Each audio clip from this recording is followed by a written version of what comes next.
Well, that leads in perfectly, actually, to another question that came in from a reader asking for tips or advice on connecting and networking and learning, either programs that you benefited from here in Ontario or that you admire.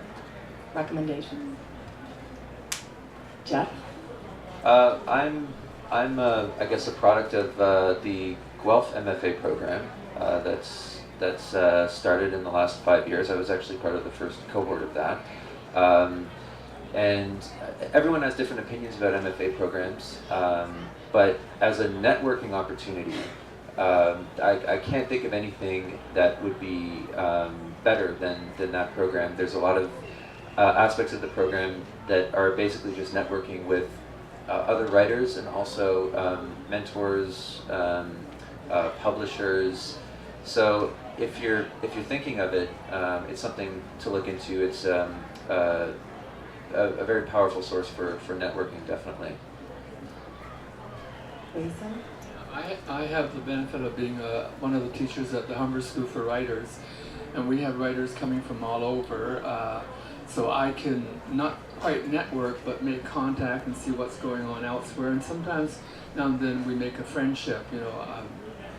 For example, somebody like David Mitchell turned out to be such a fun guy to be with that we had a great time, and now we stay in touch. So it really doesn't matter that you have a source where you meet other writers, and they can be somebody who's writing where you are writing, beginning, or they've published and they can share their experience with you.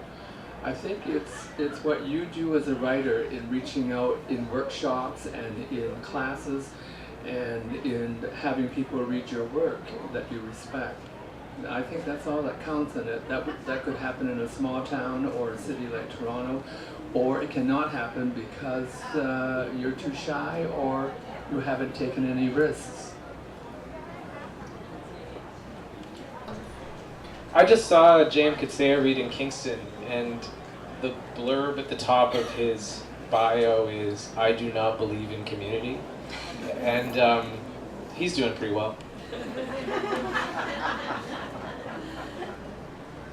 Networking or learning? Yeah, that's full of crap. But Kurtzy doesn't know anything.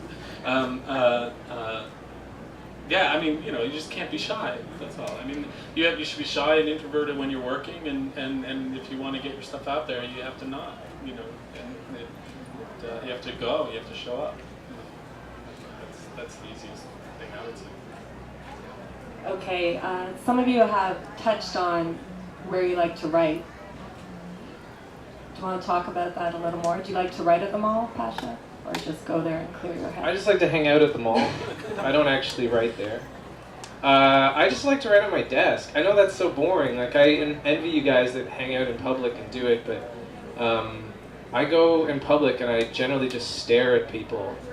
And, you know, yeah, well, yeah. I don't know, I just don't get any work done outside the house. I can read outside the house, but I have to be at my desk. And that's really the only place I can get any work done. And I guess that desk can be here in Toronto, and I was in Dawson City, Yukon for 3 months working on a book, and it was there. I had a desk there. And I've had desks in other places too, and all of those desks were great. In the home. I'm like Robin. I have young kids, so getting out of, like, when you're in the house and you've got dishes to do and things, you know, laundry to fold and all that kind of stuff. It's much easier for me to get out, and it does, like, your space gets smaller, which is actually useful for focusing for me. Pretty much the same way that Robin said, and the caffeine helps too. It's always a cafe. Yeah, it's usually a coffee shop for me. Yeah, I tried the libraries, but it was actually too quiet. I like the noise, crowd noise is nice for me too. Excellent. Jeff, alternative grounds?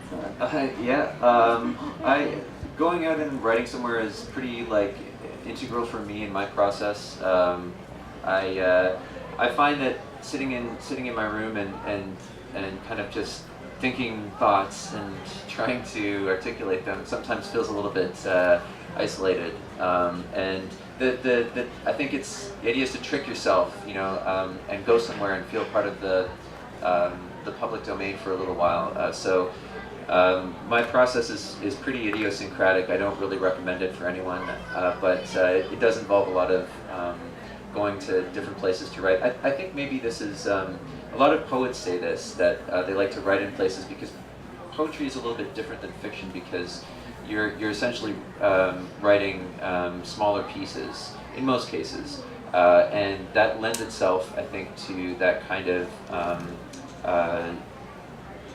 that process of going out and trying to work on something and then bringing it back. It's sort of like a like a larger process. How about Wei-Sun? Any Ontario, Toronto writing spots? Well, actually, I think I'm one of those writers who romanticize a writer writing.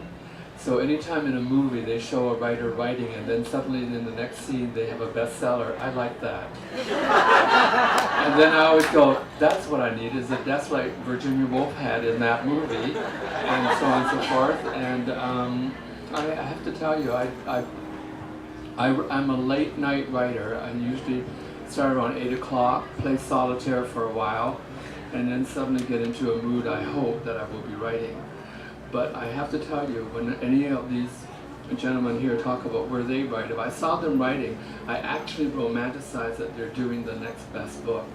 And then I go to myself and I go, what am I going to do about that?